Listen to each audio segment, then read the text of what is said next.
Arihant chapter 1 physics. इसमें हम पढ़ेंगे क्लास 6 और क्लास 11 के, क्लास 6 का चैप्टर 7 और क्लास 11 के चैप्टर 1 को, और तमिलनाडु बोर्ड क्लास 9 को। भौतिक राशि कह रहे ऐसे सभी राशियाँ जिन्हें नियत संख्या द्वारा व्यक्त किया जा सकता है तथा प्रत्यक्ष रूप से मापा जा सकता है, भौतिक राशियाँ कहलाती है। मतलब जिसको हम नियत संख्या द्वारा माप सकते हैं और प्रत्यक्ष रूप से माप सकते हैं, नियत संख्या से व्यक्त कर सकते हैं, प्रत्यक्ष रूप से माप सकते हैं, उसको भौतिक राशि कहते हैं। जैसे बल, दूरी, ताप। भौतिक राशि को उसके गुणों के आधार पर 2 भागों में बांटा जाता है, मूल राशि और व्युत्पन्न राशि। मूल राशि यानी कि फंडामेंटल क्वांटिटीज, ऐसी भौतिक राशियाँ जो अन्य राशियों पर निर्भर नहीं होती है। सबसे इंपॉर्टेंट, निर्भर किसी पर नहीं होगी, स्वतंत्र होगी, उसे मूल राशि यानी फंडामेंटल क्वांटिटीज कहते हैं। जैसे द्रव्यमान, लंबाई, समय, ताप, ज्योति तीव्रता, विद्युत धारा, पदार्थ की मात्रा। व्युत्पन्न राशियाँ ऐसी भौतिक राशियाँ जो मूल राशियों पर निर्भर होती है और जो मूल राशियों की सहायता से व्यक्त की जा सकती है। मतलब ये जो है इसकी सहायता से व्यक्त होती है। व्युत्पन्न राशियाँ कहलाते हैं। उदाहरण के लिए क्षेत्रफल, तो क्षेत्रफल के लिए क्या निकालेंगे, लंबाई गुने चौड़ाई। तो लंबाई कहाँ है, मूल राशि है, तो लंबाई का सहारा लेना पड़ा क्षेत्रफल निकालने के लिए। आयतन, आयतन के लिए क्या करना पड़ेगा, क्या कहते हैं, फिर इसका सहारा लेना पड़ेगा। दाब निकालने के लिए सहारा लेना पड़ेगा। घनत्व निकालने के लिए हमें मूल राशि का सहारा लेना पड़ेगा। तो जिसके लिए मूल का सहारा लेना पड़े वो व्युत्पन्न राशि, और जिसके लिए किसी का सहारा नहीं लेना पड़े वो मूल राशि। व्युत्पन्न राशि प्राप्त करने की विधि को एक उदाहरण द्वारा समझा जा सकता है। इसे समझने के लिए यहाँ आयतन का एग्जाम्पल लिया गया है। आयतन का फॉर्मूला होता है लंबाई गुने चौड़ाई गुने ऊंचाई। तो लंबाई गुने चौड़ाई गुने ऊंचाई, तो तीनों प्रकार की लंबाई गुने लंबाई, और लंबाई एक मूल राशि है, तो इसका क्यू करेंगे तो आयतन निकल के आता है। तो इसको निकालने के लिए हमने इसका यानी मूल राशि का प्रयोग किया। उपरोक्त सूत्र से ज्ञात होता है कि व्युत्पन्न राशि आयतन का मूल राशि लंबाई की सहायता से प्राप्त किया गया। यानी हमने जो है आयतन को किससे प्राप्त किया, मूल राशि लंबाई की सहायता से प्राप्त किया, तो ये व्युत्पन्न राशि है। पूरक राशि, सप्लीमेंट्री क्वांटिटीज, मूल राशि तथा व्युत्पन्न राशि के अतिरिक्त 2 अन्य राशि, 2 एक्स्ट्रा होती है। अन्य भौतिक राशियाँ भी होती है जिन्हें पूरक राशि कहते हैं, सप्लीमेंट्री कहते हैं। समतल कोण पहला हो गया और दूसरा घन कोण, 2 जो है सप्लीमेंट्री क्वांटिटीज है, 2 जो है पूरक राशियाँ हैं, समतल कोण और घन कोण। भौतिक राशियों को दिशा एवं परिमाण के आधार पर निम्न भागों में बांटा जा सकता है, अदिश राशि और सदिश राशि। यानी जो भी भौतिक राशियाँ होती है उसको दिशा और परिमाण, दिशा और परिमाण के आधार पर हम इसको 2 भागों में बांटते हैं, अदिश और सदिश। स्केलर क्वांटिटीज, वेक्टर क्वांटिटी, ऐसी भौतिक राशियाँ जिन्हें व्यक्त करने के लिए केवल परिमाण की यानी कि ओनली मैग्नीट्यूड की आवश्यकता होती है, दिशा की आवश्यकता नहीं होती है, उसे हम अदिश राशि कहते हैं। जैसे द्रव्यमान, लंबाई, समय, इसमें कोई क्या है, इसमें जो है हमें दिशा की आवश्यकता नहीं है। लेकिन सदिश राशियाँ ऐसी भौतिक राशियाँ जिन्हें नापने के लिए दिशा और परिमाण दोनों की आवश्यकता होती है, इसमें सिर्फ परिमाण, इसमें दिशा और परिमाण, उसे हम लोग सदिश राशि कहते हैं। यानी कि जिसमें सिर्फ परिमाण होगा, मैग्नीट्यूड होगा, वो अदिश राशि होगी, जिसमें दिशा भी होगा वो सदिश राशि होगी। जैसे विस्थापन, विस्थापन होता है दूरी किस दिशा में तय की गई, उसको विस्थापन कहेंगे। वेग जो होता है इसमें दिशा परिमाण दोनों होता है। त्वरण में भी होता है, यानी कि विस्थापन एक सदिश राशि है, वेग एक सदिश राशि है, त्वरण एक सदिश राशि है। भौतिक राशियों का मापन, किसी भौतिक राशि के मापन के लिए हमें 2 तथ्य आवश्यकता होती है। यानी कोई भी भौतिक राशि को नापने के लिए हमें 2 चीज़ की आवश्यकता होती है, मानक मात्रक यानी स्टैंडर्ड यूनिट की। जिस भौतिक राशि को हमें मापन करना होता है उसकी एक निश्चित मात्रा में मानक मात्रक कहते हैं। प्राचीन काल में पैर की लंबाई, अंगुली की चौड़ाई तथा 1 कदम की दूरी, इन सभी मापों के मात्रक के रूप में यूज़ किया जाता था। मतलब पैर से नाप लो, हाथ से नाप लो, पर इसमें क्या होता था, किसी का लंबा पैर, किसी का छोटा पैर, तो ये मानक नहीं था, ये स्टैंडर्ड नहीं था। उदाहरण के लिए लंबाई का मात्रक मीटर और द्रव्यमान का मात्रक किलोग्राम आदि मानक मात्रक पूर्णतः परिभाषित, सुस्पष्ट और सरलता से पुनः प्राप्त अंतर्राष्ट्रीय मान्यता प्राप्त होता है। ये जो मानक होता है वो क्या होता है, परिभाषित होता है, सुस्पष्ट होता है, सरलता से प्राप्त होता है और अंतर्राष्ट्रीय मान्यता प्राप्त होता है। संख्यात्मक मान, न्यूमेरिकल वैल्यू, यह भौतिक राशि के परिमाण को व्यक्त करता है। यह दर्शाता है कि भौतिक राशि के परिमाण में उसका मात्रक कितनी बार सम्मिलित हुआ है। यानी कि भौतिक राशि के परिमाण में उसका मात्रक कितने टाइम सम्मिलित हुआ है इसको बताता है। जैसे छात्र का द्रव्यमान 40 किलोग्राम है, इसका अर्थ है कि छात्र का द्रव्यमान मानक केजी में, केजी का कितने टाइम्स हुआ, तो 40 टाइम्स। तो ये 40 केजी लिखेंगे तो केजी इसका क्या हो गया, मात्रक हो गया, और 40 इसका संख्यात्मक मान हो गया। मात्रकों को वर्गीकृत कैसे करते हैं, तो मात्रकों को निम्न भागों में विभाजित किया जा सकता है, मूल मात्रक और व्युत्पन्न मात्रक। यानी मात्रक को हम क्या कर सकते हैं, 3 भागों में बांट सकते हैं, मूल मात्रक, व्युत्पन्न मात्रक और पूरक मात्रक। ठीक उसी प्रकार मूल मात्रक क्या होंगे? Fundamental unit. मूल राशि के जो मात्रक होंगे उन्हें मूल मात्रक कहेंगे। मूल राशियों को व्यक्त करने के लिए प्रयुक्त मात्रक को मूल मात्रक कहते हैं, यानी कि ऐसे मात्रक जिससे हम मूल राशि को व्यक्त करते हैं उसे क्या कहेंगे? मूल मात्रक कहेंगे। ये मात्रक एक दूसरे से पूर्णतः स्वतंत्र होते हैं, मतलब जैसे मूल राशि स्वतंत्र होती है वैसे उसके मात्रक भी स्वतंत्र होते हैं। जैसे द्रव्यमान था मूल राशि तो उसका मात्रक किलोग्राम हो गया मूल मात्रक।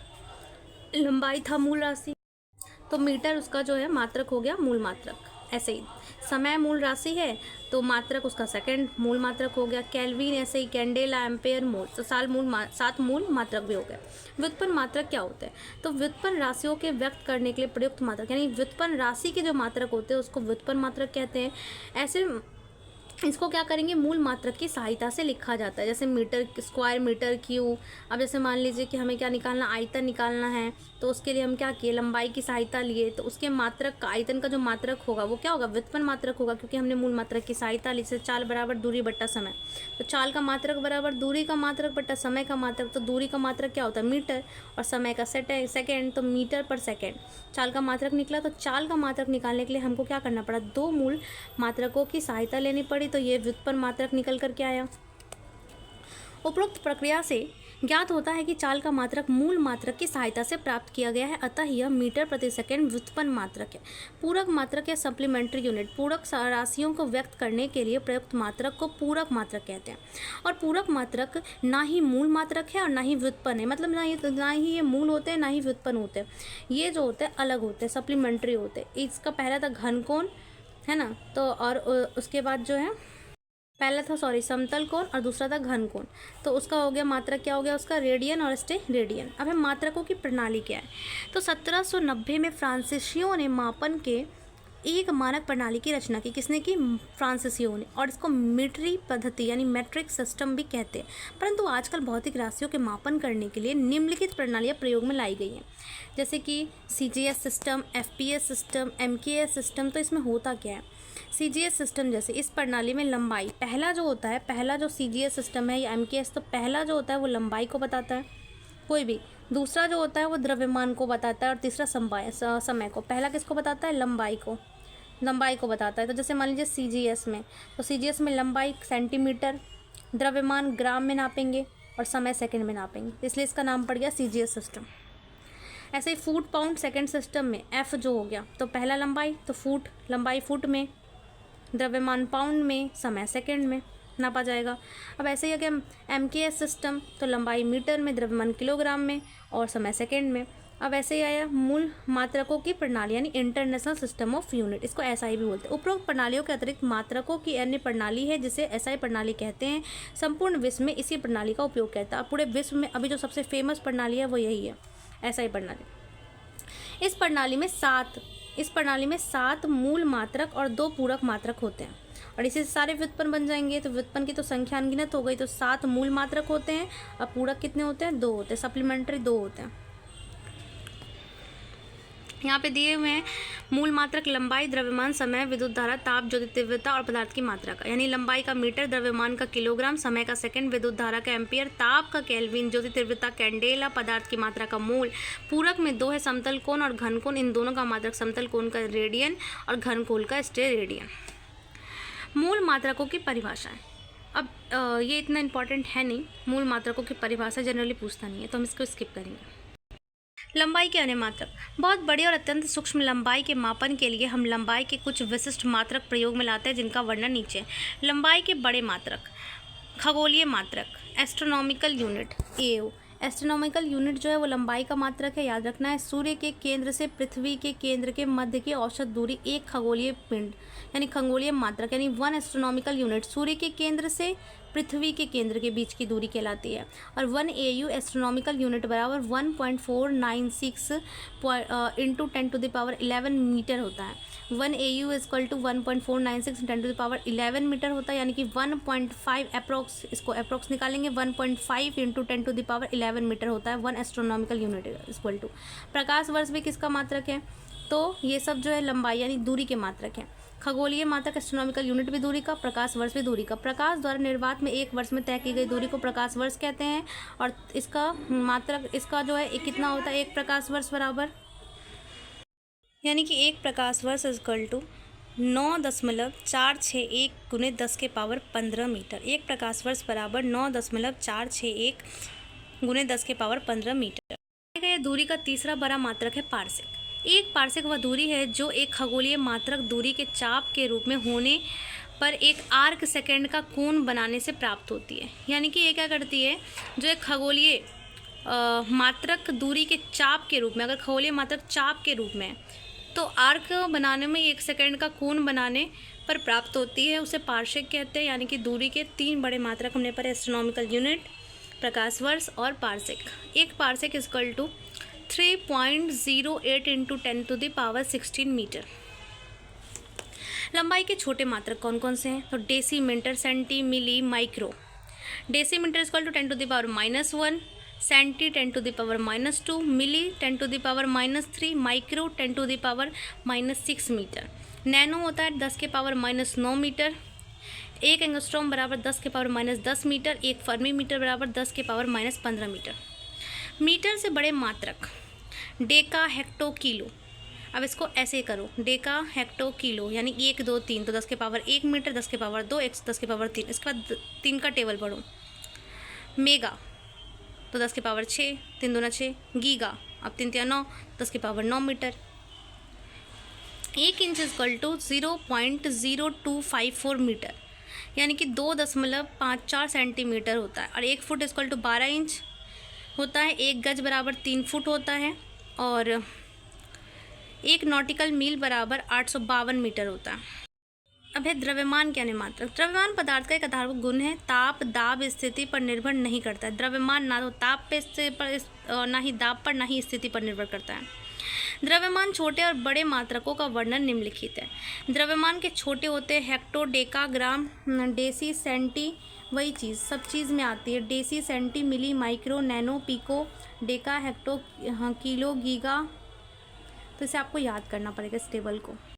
द्रव्यमान के बड़े मात्रक को एक बार देखेंगे। द्रव्यमान के बड़े मात्रक में आता है क्विंटल, 100 ग्राम यानी 10⁻2 किलोग्राम। 1 मीट्रिक टन बराबर 1000 ग्राम होता है। 1 मेगाग्राम बराबर 10⁻3 यानी 10⁻3 केजी होता है। और 1 गीगाग्राम बराबर 10⁻6 केजी। 1 टेराग्राम बराबर 10⁻9 केजी। 1 स्लग बराबर 14.57 केजी। 1 स्लग बराबर 14.57 केजी। 1 सौर द्रव्यमान बराबर 1.989 गुने 10⁻30 केजी। और 1 चंद्रशेखर सीमा बराबर 2.8 इंटू 10⁻30 केजी। तो याद ये रखना है कि द्रव्यमान का मात्रक स्लग, सौर द्रव्यमान और चंद्रशेखर सीमा किसका मात्रक है? तो द्रव्यमान का मात्रक है। समय के अन्य मात्रक। समय मापन हेतु समय का परमाणुवीय मानक का प्रयोग करते हैं, जो सीजियम परमाणु से उत्पन्न आवर्त कंपनों पर आधारित होते हैं। यानी समय मानक जो होता है, परमाणुवीय मानक जो होता है, वो सीजियम परमाणु से उत्पन्न आवर्त कंपनों पर आधारित होता है। इसे परमाणु घड़ी कहते हैं। समय के छोटे बड़े मात्रकों का वर्णन निम्नलिखित है। Millisecond 10⁻³ second. Micro 10⁻6 second. Sec जो है किसका मात्रक है? समय का मात्रक है, इसको याद रखना है। सेक समय का मात्रक है। समय के बड़े मात्रक में तो पता ही है, मिनट, घंटा, दिन, वर्ष, लीप ईयर। 100 वर्षों के समय को शताब्दी कहते हैं, सेंचुरी कहते हैं। कुछ अन्य व्यवहारिक मात्रकों को भी देखेंगे। सामान्य प्रयोग में SI और उसके अतिरिक्त कुछ अन्य मात्रकों का भी प्रयोग किया जाता है, जिसका वर्णन निम्नलिखित है। ठीक है। क्षेत्रफल का मात्रक 1 बर्न और हेक्टेयर, ये सब याद रखना है कि बर्न और हेक्टेयर किसका मात्रक है? क्षेत्रफल का। बर्न और हेक्टेयर क्षेत्रफल का मात्रक है। 1 barn equal to 10⁻28 metre square. और 1 hectare is equal to 10⁴ metre square. ये होता है क्षेत्रफल का। बर्न और हेक्टेयर क्षेत्रफल का मात्रक है। लीटर, गैलन, बैरेल, ये सब आयतन का मात्रक है। तो 1 लीटर बराबर तो पता ही है 1000 होता है मीटर। और 1 गैलन इक्वल टू कितना होता है? 3.7854 लीटर। USA में 4.546 UK में, यानी कि USA में कम होता है 3.7 अप्रॉक्स और UK में 4.5। 1 gallon equal to 1 barrel equal to 158.987146 litre, यानी 158.9 लीटर होता है बैरल में। दाब का मात्रक पास्कल है, बार है, अर्ग है। यानी कि क्षेत्रफल का मात्रक बर्न और हेक्टेयर क्षेत्रफल का मात्रक है। लीटर, गैलन, बैरेल जो है आयतन का मात्रक है। पास्कल, बार, अर्ग किसका मात्रक है? दाब का। अर्ग किसका मात्रक है? दाब का। बार किसका मात्रक है? दाब का। पास्कल, बार का। सॉरी दाब का। उसके बाद है ऊर्जा का मात्रक किलोवाट घंटा, 3.6 इंटू 10⁻6 जूल। 1 किलोवाट घंटा बराबर कितना होता है? 3.6 इंटू 10⁻6 जूल होता है। 1 electron volt equal to 1.6 into 10⁻−19 joule होता है। 1 अश्वशक्ति बराबर 746 वाट होता है। 1 अश्वशक्ति बराबर कितना होता है? 746 वाट होता है। देखिए इसको याद करना, यहाँ पे दिया हुआ है Deka hecto kilo mega giga टेरा पीटा एक्सा। इसको ऐसे याद करना है, Deka hecto kilo mega giga टेरा पीटा एक्सा। अब इसमें क्या हो जाएगा? पहले 1 2 3 10 के पावर 1 10 के पावर 2 3, उसका 3 का टेबल, 3 1 3 3 2 6 3 3 9 3 6 12 3 5 15 3 6 18। ठीक है, तो इस प्रकार इसको पढ़ेंगे तो हमें आपको इसको याद रख सकते हैं। किसी में भी जैसे मीटर में लग गया तो 10⁻1 लग जाएगा। अब क्या कहते हैं, हेक्टो में लग गया 10⁻2 लग जाएगा। तो ये गुणांक है और इसका नाम ऐसे याद रखना है, डेका। प्लस के लिए deca hecto kilo mega giga tera peta exa. मेरे पीछे बोलिए, deca hecto kilo mega giga tera peta exa. Deca hecto kilo mega giga tera peta exa. और माइनस के लिए क्या होता है? सेम प्रोसेस होता है। माइनस के लिए भी -1 2 3 फिर 3 का टेबल 6 9 12 15 और 18। Deci centi milli micro nano pico femto atto. Deci centi milli micro nano pico femto atto. Deci centi milli micro nano pico femto atto. ऐसे आप सारे क्वेश्चन सॉल्व कर पाएंगे, तो इसे याद कर लीजिए।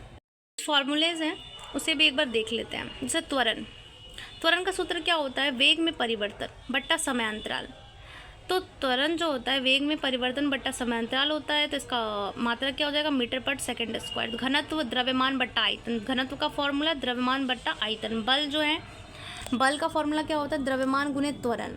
और कार्य का बल गुने विस्थापन। कार्य का जो होता है बल गुने विस्थापन होता है। शक्ति का कार्य बट्टा समय, शक्ति का कार्य बट्टा समय। दाब का बल बट्टा क्षेत्रफल, बल बट्टा क्षेत्रफल। दाब का होता है संवेग।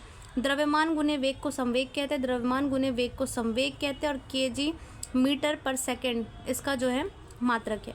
आवेग, बल गुने समय को आवेग कहते हैं। और पृष्ठ तनाव, बल गुने लंबाई पृष्ठ तनाव। जब बल जो है समय से होगा गुना तो उसको आवेग कहेंगे, और बल बट्टा लंबाई को हम कहेंगे पृष्ठ तनाव। बल नियतांक, बल बट्टा विस्थापन, बल नियतांक, इसको के से दिखाते हैं। जड़त्व आघूर्ण, द्रव्यमान गुने दूरी का स्क्वायर। जड़त्व आघूर्ण, द्रव्यमान गुने दूरी का स्क्वायर। आवृत्ति कंपन बट्टा समय, आवृत्ति कंपन बट्टा समय। प्लांक नियतांक h, ऊर्जा बट्टा आवृत्ति। प्लांक नियतांक h का फॉर्मूला ऊर्जा बट्टा आवृत्ति, और इसका मात्रक क्या है? Joule second. ऊर्जा बट्टा आवृत्ति, इसका मात्रक है जूल सेकंड। प्रत्यास्था गुणांक, प्रतिबल बट्टे विकृति, न्यूटन पर मीटर स्क्वायर। प्रत्यास्था गुणांक, प्रतिबल बट्टे विकृति, न्यूटन पर मीटर स्क्वायर। बल आघूर्ण, बल गुने लंबवत दूरी, न्यूटन मीटर। वोल्टाज मान, गतिज ऊर्जा बट्टा ताप। कोणीय त्वरण, कोणीय वेग बट्टा समयांतराल। कोणीय त्वरण का फॉर्मूला कोणीय वेग बट्टा समयांतराल। सार्वत्रिक गैस नियतांक, ऊर्जा बट्टा मोल गुने ताप। कोणीय वेग, कोण बट्टा समय। आवेश धारा गुने समय। विभवांतर कार्य बट्टा आवेश। विभवांतर का फॉर्मूला कार्य बट्टा आवेश। प्रतिरोध, विभवांतर बट्टा धारा, इसका ऐसा ही मात्रक ओम है। धारिता, आवेश बट्टा विभवांतर फैरेड, इसका मात्रक है। विशिष्ट प्रतिरोध या प्रतिरोधकता, प्रतिरोध गुने क्षेत्रफल बट्टा लंबाई, ओम मीटर। चालकता, 1 बट्टा प्रतिरोध, इसको ओम कहते हैं, म्यो या फिर ओम। विद्युत क्षेत्र, विद्युत बल बट्टा आवेश, न्यूटन प्रति कूलम या वोल्ट प्रति मीटर। विद्युत फ्लक्स जो है विद्युत क्षेत्र गुना क्षेत्रफल को कहते हैं। और चुंबकीय क्षेत्र बल बट्टा धारा गुने लंबाई, इसकी ऐसा ही मात्रक टेस्ला होता है। अब है तमिलनाडु बोर्ड या NIOS का जो भी अतिरिक्त तथ्य है। भौतिक राशि का मान संख्यात्मक राशि गुने मात्रक होता है। जैसे हम 40 kg लिखते हैं तो संख्यात्मक मान 40 हुआ और kg मात्रक हुआ। प्रत्येक गज को 24 बराबर भागों में बांटा जाता था और प्रत्येक भाग को वासूज कहा जाता था उस टाइम पे। भारत में द्रव्यमान के मात्रक के रूप में प्रयोग होने वाले मात्रक में रत्ती, मासा, तौला, छाटक और मन थे। प्राचीन काल में मापन के लिए मानव शरीर के अंगों का उपयोग किया जाता था, परंतु इससे विरोध और सुविधा उत्पन्न होती थी, दुविधा उत्पन्न होती थी, क्योंकि यह यह एक रूप में होने के कारण उन परिणामों का प्रदान करते थे जो पुनः प्राप्त नहीं हो सन 1875 में एक अंतर्राष्ट्रीय संधि पर हस्ताक्षर किए गए जिसे मीटर कन्वेंशन कहा गया। मीटर कन्वेंशन कब हुआ? 1875 में हुआ। और 1960 में मापतौल की 11वीं जनरल कॉन्फ्रेंस बुलाई गई। मापतौल अंतर्राष्ट्रीय पद्धति को स्वीकार किया गया और ऐसा ही मात्रक कहा गया इसे 1960 में। पृथ्वी का द्रव्यमान कितना है? तो 5.97 गुने 10 के पावर 24 kg। पृथ्वी का द्रव्यमान 5.97 गुने 10 के पावर 24 kg। सूर्य की त्रिज्या 6.96 गुने 10 के पावर 8 मीटर। एक इलेक्ट्रॉन का द्रव्यमान 9.11 इंटू 10⁻31 kg। निकटतम तारा अल्फा सेंटोरी जो है सेंटोरी जो है वो सूर्य के लगभग 4.34 पारसेक दूरी पर है। रात में नेत्रों से दिखाई देने वाले तारे सूर्य से 500 पारसेक दूरी पर होते हैं, जो रात में नेत्र से दिखाई देते हैं। साथ ये चैप्टर ख़त्म हो गया। अब अगली क्लास में नेक्स्ट चैप्टर करेंगे।